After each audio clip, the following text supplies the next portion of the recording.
नमस्कार दोस्तों, प्यारे विद्यार्थियों, हमारे YouTube channel RBC math classes में आपका स्वागत है। आज हम चर्चा करेंगे दो चरों वाले रैखिक समीकरण युग्म के बारे में और इनसे संबंधित बनने वाले प्रश्न के बारे में। बोर्ड परीक्षा में इस प्रश्नावली या इस अध्याय से संबंधित 6 नंबर का एक क्वेश्चन पूछा जाता है। वो सीधा सीधा ग्राफ से संबंधित होता है और क्वेश्चन दिया जाता है कि निम्न रैखिक समीकरण युग्म को ग्राफ की विधि से हल ज्ञात कीजिए और उसी पर आधारित ये प्रश्नावली है। इसके बारे में हम पहले सामान्य जानकारी प्राप्त करेंगे, उसके बाद में ग्राफ से संबंधित प्रश्न करेंगे। तो बने रहना है आपको और बहुत से समझना है इस टॉपिक के कंसेप्ट को। पहले हमारे टॉपिक का नाम है दो चरों वाले रैखिक समीकरण युग्म। इसका मतलब रैखिक समीकरण का मतलब आप जानते हो जिसमें प्रत्येक चर की घात कितनी होनी चाहिए, एक होनी चाहिए। इसका मतलब के घात वाले दो समीकरण होंगे तो उसे हम कहेंगे दो चरों वाले रैखिक समीकरण युग्म। इसका जैसा कि आप जानते हो मानक रूप होता है a1x plus b1y plus c1 बराबर 0, a2x plus b2y plus c2 बराबर 0, जहां a1 b1 a2 और b2 सभी नॉट इक्वल टू 0, अर्थात a1 b1 a2 b2 सभी का मान क्या नहीं होना चाहिए, 0 नहीं होना चाहिए। तो इसे हम कहेंगे दो चरों वाले रैखिक समीकरण युग्म का मानक रूप। इस मानक रूप के अनुसार x पहले समीकरण में x का गुणांक a1, y का गुणांक b1 और अचर पद c1, दूसरे समीकरण में x का गुणांक a2, y का गुणांक b2 और अचर पद c2 होता है। इसके आधार पर हम बात करेंगे समीकरण के। देखिएगा ये क्या है, x और x के गुणांक है क्या, a1 बट्टे a2, y के गुणांक है क्या, b1 बट्टे b2 और अचर पद के गुणांक है क्या, c1 बट्टे c2। तो इन गुणांकों के अनुपात के आधार पर हम समीकरण को अगर ग्राफ पर प्रदर्शित करते हैं तो हमें उसके ग्राफ में रेखाएं किस प्रकार की प्राप्त होती है, दूसरा ये संगत है या नहीं है, और तीसरा संगत है तो उसमें किस प्रकार के हल विद्यमान है। तो इसके हमारे लिए तीन शर्त है। पहली स्थिति a1 बट्टा a2 बराबर हो b1 बट्टा b2, अर्थात x और y दोनों के गुणांक बराबर हो और ये तीसरे के बराबर नहीं हो और ये भी बराबर नहीं हो। चलो पहले नहीं से लेते हैं, a1 बट्टे a2 बराबर नहीं हो b1 बट्टे b2 बराबर नहीं हो c1 बट्टे c2, उसमें हमें प्रतिच्छेदी रेखाएं प्राप्त होगी। जो ग्राफ में दर्शाएंगे वो दोनों रेखाएं किस प्रकार की प्राप्त होगी, प्रतिच्छेदी। यदि a1 बट्टे a2 बराबर हो b1 बट्टे b2 परंतु बराबर नहीं हो c1 बट्टे c2, समझना है इसमें कोई भी बराबर नहीं है और इसमें पहले x और y के गुणांक तो आपस में बराबर है परंतु अचर पद के गुणांक उनके बराबर नहीं है। इस स्थिति में रेखाएं हमें किस प्रकार की प्राप्त होगी, समांतर रेखाएं प्राप्त होगी। किस प्रकार की रेखाएं प्राप्त होगी, समांतर रेखाएं प्राप्त होगी। और तीसरी शर्त होती है यदि इनके सभी अनुपात क्या हो, बराबर हो, a1 बट्टे a2 बराबर b1 बट्टे b2 बराबर c1 बट्टे c2, अर्थात तीनों गुणांक आपस में बराबर, गुणांकों का अनुपात बराबर हो तो रेखाएं किस प्रकार की प्राप्त होगी, समपाती रेखाएं प्राप्त होगी। अब जैसा कि आप जानते हो अगर तीनों अनुपात बराबर नहीं हो तो रेखा प्रतिच्छेदी, प्रथम दो बराबर हो तीसरे के बराबर नहीं हो तो समांतर, और तीनों अनुपात आपस में बराबर तो रेखा किस प्रकार की, समपाती। अब देखते हैं संगत या असंगत।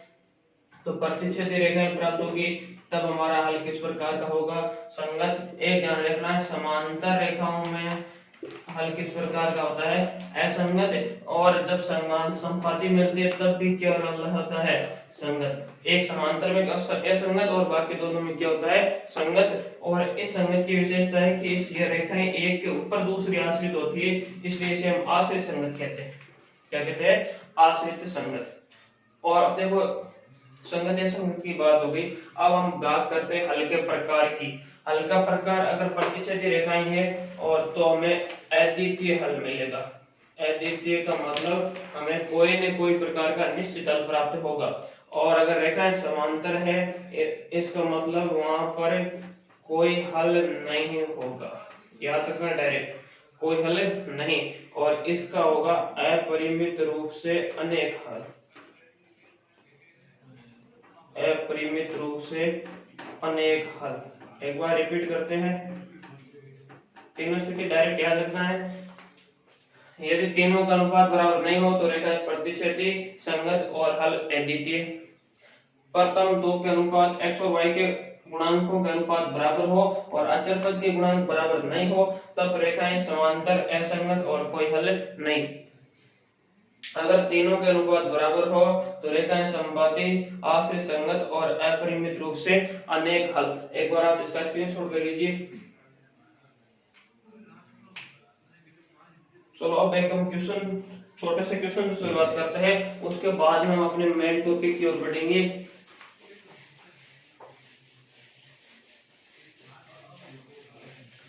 ध्यान रखना, ये तीन टाइप है, तीनों में से क्वेश्चन अगर पूछ लिया जाता है तो हमें केवल एक ही पूछेगा, या तो संगत या असंगत पूछेगा, या रेखाएं किस प्रकार की होगी पूछेंगे, या हल का प्रकार पूछेगा। तीनों एक साथ नहीं पूछे जाएंगे।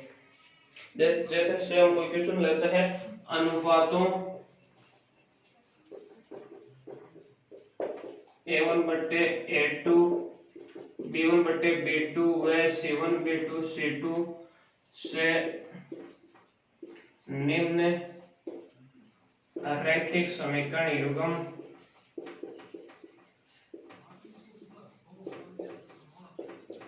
युग्म को बताइए कि संगत है या असंगत है। हमें संगत या असंगत की जांच करनी है और हमें एक समीकरण दिए रहेंगे 2x माइनस 3y बराबर 8, और जैसा कि हमने लिख दिया 3x प्लस 2y बराबर 5। हमें जहां इन समीकरण युग्मों के इन गुणांकों के अनुपात के आधार पर बताना है कि ये संगत है या असंगत है, तो हम पहले क्या लिखेंगे, मानक द्विचर रैखिक समीकरण युग्म से। द्विचर रैखिक समीकरण का मतलब दो चरों वाले रैखिक समीकरण युग्म से। द्विचर रैखिक समीकरण युग्म से तुलना करने पर पहले हम a1 की वैल्यू बताइए क्या दिखाई दे रही है हमको। a1 की वैल्यू 2, b1 की वैल्यू -3, c1 की वैल्यू, c1 उस साइड है, प्लस का 8 इधर लाने पर -8, तो c1 की वैल्यू क्या होगी -8। a2 की वैल्यू 3, b2 बराबर 2 और c2 बराबर -5, कोई दिक्कत नहीं। अब हमें a1 बटे a2 पहले हम ज्ञात करते हैं, a1 बटे a2। a1 का मान 2 बटे a2 का मान 3, तो 2 बटे 3। ज्ञात करते हैं b1 बटे b2। b1 की वैल्यू -3 बटे 2 तथा c1 बटे c2 -8 बटे -5, माइनस से माइनस कैंसिल, 8 बटे 5। अब हमें देखना है इन तीनों में से कोई राशि बराबर है, तो देखने पर पता चलता है कोई भी राशि बराबर नहीं है। इसका मतलब हम इसे लिखेंगे a1 बटे a2 बराबर नहीं है, b1 बटे b2 बराबर नहीं है, c1 बटे c2। ध्यान देना, तीनों अनुपात आपस में बराबर नहीं है, तो बताइए संगत है या असंगत है। तो हमारा जवाब आता है क्या है, इसके हल संगत है। यदि यहाँ पर बराबर होता, यहाँ पर बराबर नहीं होता, तब हम क्या कहते कि ये क्या है, असंगत है। और तीनों अगर बराबर होते तो संगत है, और उसमें भी किस प्रकार का संगत है, आश्रित संगत। अब देखिएगा, अगर इस क्वेश्चन में मैं यहीं पर चेंज कर देता हूँ, संगत या असंगत को मिटाकर बता देता हूँ, रेख बताइए कि रेखाएं प्रतिच्छेदी है या समपाती है या समांतर है, तब हमारा जवाब इस क्वेश्चन का क्या आता। तब हम ये प्रक्रिया करते और यहाँ पर हमें तीनों अनुपात बराबर नहीं है, इसका मतलब रेखाएं किस प्रकार की होगी, प्रतिच्छेदी होगी। अगर यहाँ पर ये बराबर होता, ये बराबर नहीं होता, तो रेखाएं किस प्रकार की होती, समांतर। और तीनों अगर अनुपात बराबर होते तो रेखाएं किस प्रकार की होती, समपाती। अगर इसी क्वेश्चन में और चेंज करके मैं इस प्रकार से पूछ लेता हूं, बताइए कि हल अद्वितीय है या अपरिमित रूप से अनेक हल है। या कोई हल नहीं है, तब इसे क्वेश्चन में बताइए हमारा क्या जवाब होता। इसके तीनों का अनुपात बराबर नहीं है, इसका मतलब हल उस समय किस प्रकार का अद्वितीय हल। अगर ये पहला बराबर होता, आगे अगले वाला बराबर नहीं होता तो कोई हल नहीं, अगर तीनों बराबर होते तो अपरिमित रूप से अनेक हल। उम्मीद करता हूँ इस कंसेप्ट को आप अच्छी तरह से समझ पाए होंगे। आगे आपको किताब में क्वेश्चन दिए गए हैं, उसको इस कंसेप्ट के आधार पर सॉल्व करना है, और आपको अगर कोई दिक्कत हो तो हमें कमेंट करके बताना है। अब हम अपने मेन टॉपिक जो कि ग्राफ है उसकी ओर बढ़ते हैं। बहुत इंपॉर्टेंट टॉपिक है, कक्षा 9 और 10 दोनों के लिए काम का है। 9 में भी ये ग्राफ के क्वेश्चन पूछे जाते हैं और 10 में भी पूछे जाते हैं, और बोर्ड परीक्षा में हर बार 6 नंबर का क्वेश्चन पूछा जाता है। तो हमें पूरी उम्मीद के साथ, लगन के साथ इस कंसेप्ट को समझना है। देखिएगा हमारा क्वेश्चन है, निम्न रैखिक समीकरण युग्म को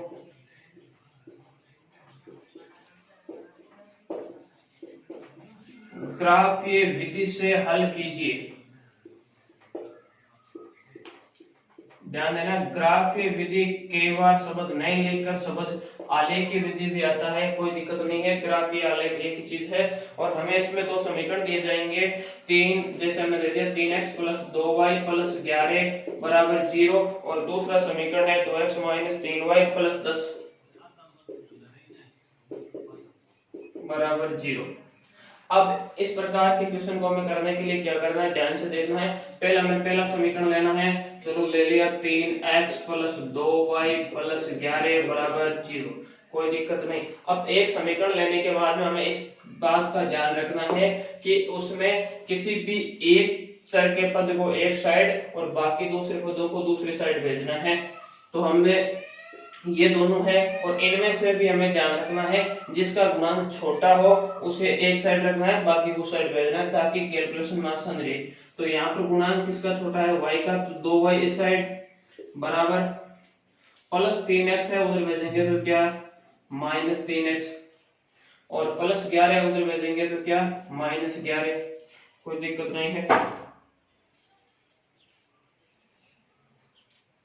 एक बार इस क्वेश्चन में आप +11 की जगह -11 कर दीजिए, ताकि हमारे कैलकुलेशन आसान हो जाए।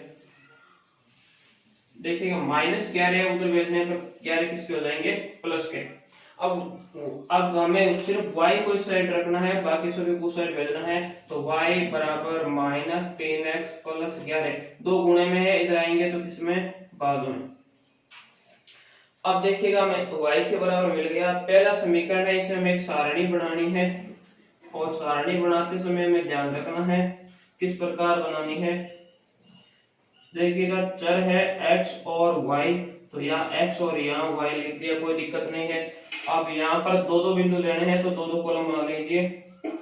अब हमारा समीकरण y के बराबर है, तो ध्यान रखना हमें वैल्यू x की रखनी है, और गणना मन में करनी है। वांशिक गणना हमारी अगर तेज होगी तो हम इस क्वेश्चन को आसानी से कर पाएंगे। यदि हम यहाँ पर x की वैल्यू 1 रखते हैं, तो 1 रखते हैं तो -3 × 1 क्या होता है, -3, और +11 -3, रिजल्ट मिलता है 8, और 2 का भाग 8 में देंगे तो कितनी बार, 4 बार। तो पहली वैल्यू में दिमाग से रखनी है, हमने x की वैल्यू कितनी रखी है, 1, तो ध्यान रखना x की वैल्यू x के खाने में रखनी है, तो यहाँ पर रख दिया 1, और -3 × 1 -3, और -3 + 11 कितने बचे ऊपर, प्लस के 8, और 2 का भाग 8 में कितनी बार, 4 बार। तो हमारे ये बिंदु आ गए 1 और 4।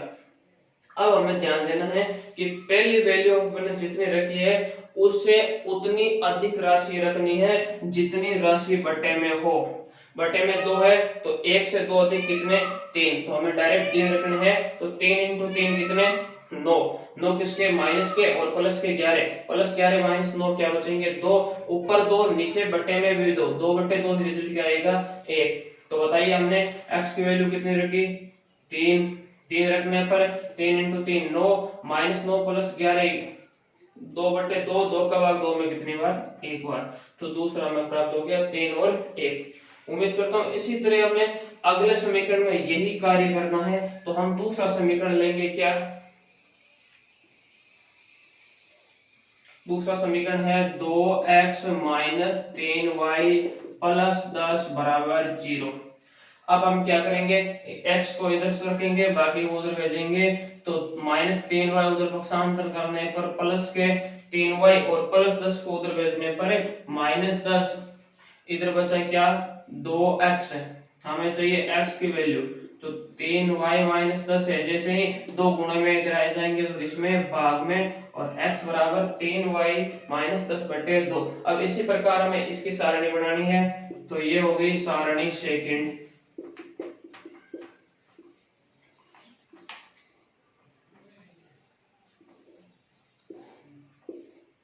यहाँ पर x और यहाँ पर y। अब देखना है समीकरण अगली बार x के बराबर है तो मान किसका रखना है, y का रखना है, और y का रखना है तो हमें ध्यान रखना है y वाले खाने में रखना है, न कि x वाले में।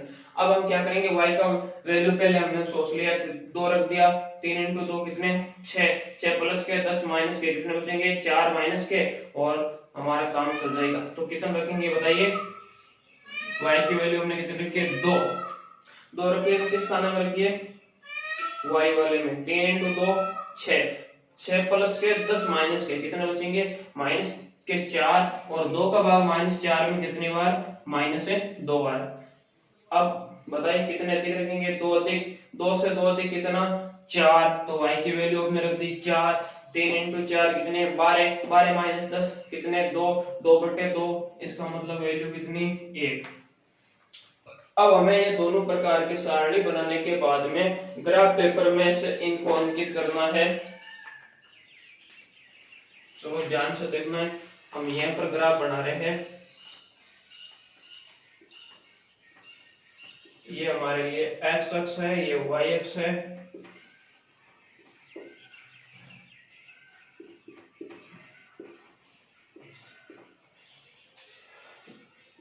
एक दो, x की वैल्यू अधिकतम 4 है तो 3 और यहाँ पर 4, माइनस 1, माइनस की वैल्यू अधिकतम कितनी है 2, तो 2 तक काम चल जाएगा, 1 2 3 4, माइनस 1 माइनस 2। चलो इस प्रकार हमने ग्राफ में इसको अंकित कर दिया। अब हमें क्या करना है, देखना है पहले सारणी से बिंदु लेना है, यहाँ पर 1 और 4 है, तो x में 1 और y पर 4 है, तो पहले हमें x पर देखना है 1 किस जगह है, तो x में 1 इस जगह है, और अब y की वैल्यू कितनी है 4 प्लस की है तो ऊपर जाएंगे, और इस 1 की सीध में 4 तक जाते हुए यहाँ पर बिंदु अंकित कर दिया, और यहाँ पर दर्शा दिया 1 4, कोई दिक्कत नहीं है। इसी प्रकार अगला बिंदु लेते हैं हम, x की वैल्यू कितनी 3, तो x में 3 कहां पर है, यहाँ पर पहुंच गए, और उसके बाद में 1 है y की वैल्यू, और y की वैल्यू 1 यहाँ पर इस सिद्ध में है, तो इस 3 की सिद्ध में 1 तक जाते हुए यहाँ पर हमने दर्शा दिया क्या 3 और 1। अब हमें इन दोनों बिंदुओं को मिलाकर एक सीधी रेखा खींचनी है, इस प्रकार से एक सीधी रेखा खींच दिया आपने। अब यही प्रक्रिया इस सारणी के बिंदुओं के लिए भी करनी है। यहाँ पर हमें x की वैल्यू पहले कितनी है -2, तो x का -2 कहां पर है, यहाँ पर है, और इसमें y की वैल्यू कितनी है 2 प्लस की 2 है, तो प्लस की 2 इसी सिद्ध में ऊपर की 2 की तरफ जाते हुए यहाँ पर बिंदु क्या प्राप्त कर लिए -2 2, कोई दिक्कत नहीं। यहाँ पर x की वैल्यू 1, यहाँ पहुंच के 1, y की वैल्यू कितनी है 4, तो x सिद्ध में 4 कहां पर यहीं पर, तो ये 1 4 लिखा हुआ है पहले से। अब हमें इन दोनों को मिलाकर एक रेखा खींचनी है,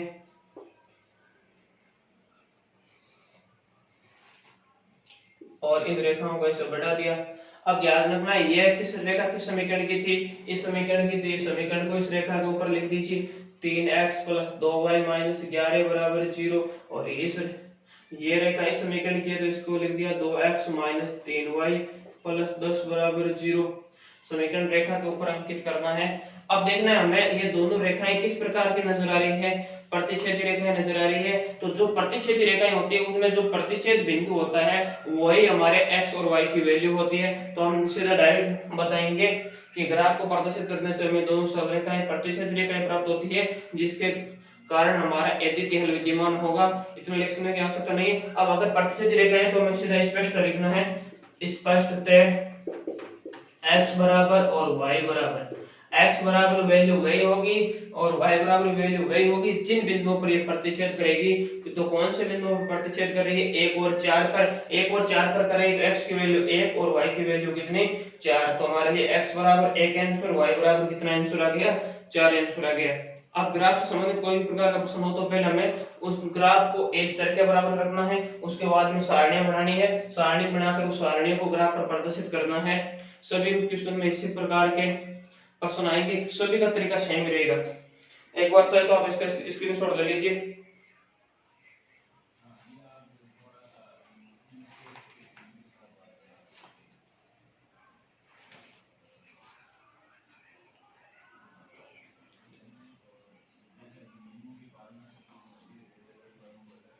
चलो हम एक क्वेश्चन और करते हैं ग्राफ से संबंधित।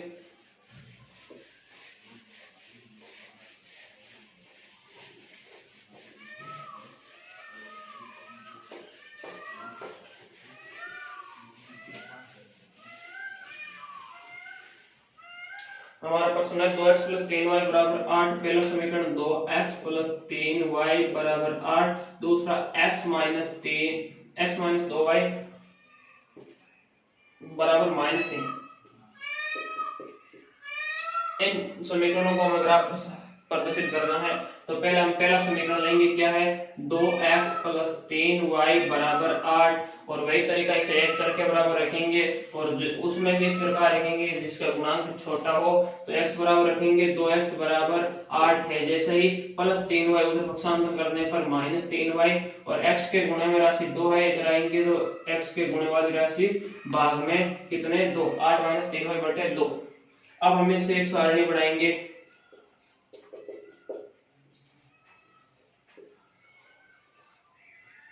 सारणी में ध्यान रखना है बिंदुओं को, x की वैल्यू समीकरण x बराबर है तो पहले मान किसका रखेंगे? y का। और y भी हमें ध्यान रखना है, यहाँ पर गलती होने की संभावना ज्यादा रहती है, y के खाने में लिखना है।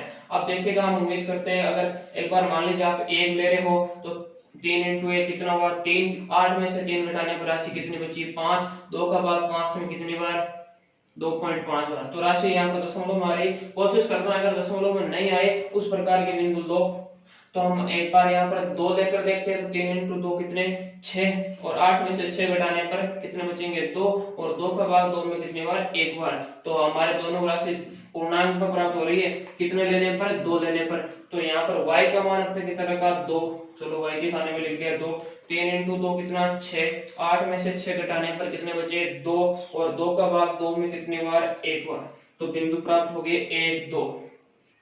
अब आपको बताना है कि मैंने y का मान पहले 2 लिया है और अब बटे में राशि 2 है तो कितना अधिक लेंगे? 2 अधिक लेंगे। तो 2 और 2 कितने? 4। तो y की वैल्यू बिना सोचे समझे हमने कितनी लिख दी? 4। y की वैल्यू 4 है तो 3 × 4 कितने? 12। 12 किसके? माइनस के। -12 + 8 राशि कितनी बची? -4। 2 का भाग -4 में कितनी बार? -2 बार। तो ये बिंदु प्राप्त हो गई -2, 4। इसी प्रकार इस समीकरण से एक सारणी बनाएंगे, x - 2y = -3। x बराबर -2y को उधर पक्षांतर करने पर +2y और -3 है जैसे ही, तो x बराबर 2y - 3। अब इसे हम बनाएंगे सारणी सेकंड।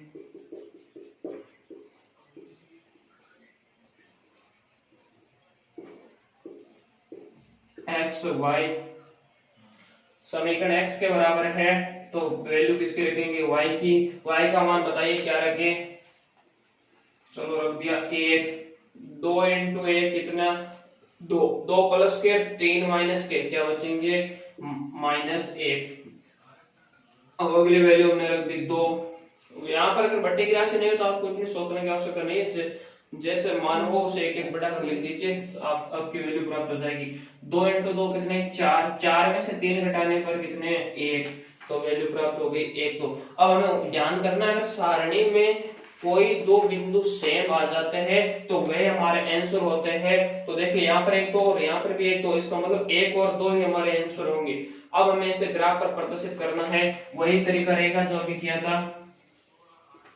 ये x अक्ष, ये y अक्ष, 0, 1, 2, 3, 4, -1, -2, 1 2 3 4 -1 -2।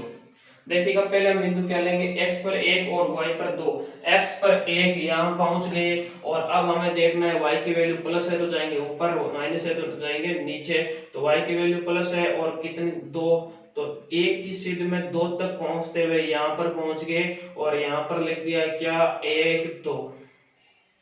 अगली -2 4, x की वैल्यू -2 यहाँ पर और अब y की वैल्यू 4, इसी सीध में 4 कहाँ पर है, यहाँ पर है, तो हमने लिख दिया -2 4।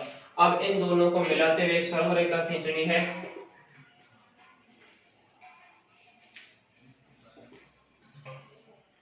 इस प्रकार से हमने एक सरल रेखा खींच दी, आपको स्केल से सीधी खींचनी है। अब देखिएगा ये पहले समीकरण की रेखा है तो इसके ऊपर समीकरण को इंगित कर दिया 2x + 3y = 8। अब हमें x की वैल्यू -1, ये x की वैल्यू -1 और इस पर y की वैल्यू +1, y की वैल्यू +1 यहाँ पर, तो हमने यहाँ लिख दिया -1 + 1। अगली x की वैल्यू 1, y की 2, x की 1 y की 2, यही बिंदु आ गया और इन दोनों को मिलाकर रेखा खींच दी और ये किस समीकरण की रेखा है, x - 2y = -3 की रेखा है। अब देखिएगा ये दोनों रेखाएं प्रतिच्छेद कर रही है और जो प्रतिच्छेद बिंदु है वही हमारे आंसर होंगे। प्रतिच्छेद बिंदु में प्राप्त हो रहे 1 और 2, तो हमारा आंसर भी आएगा 1 और 2। तो स्पष्टतः x = 1 तथा y = कितने 2। एक बार आप इसका स्क्रीनशॉट कर लीजिए।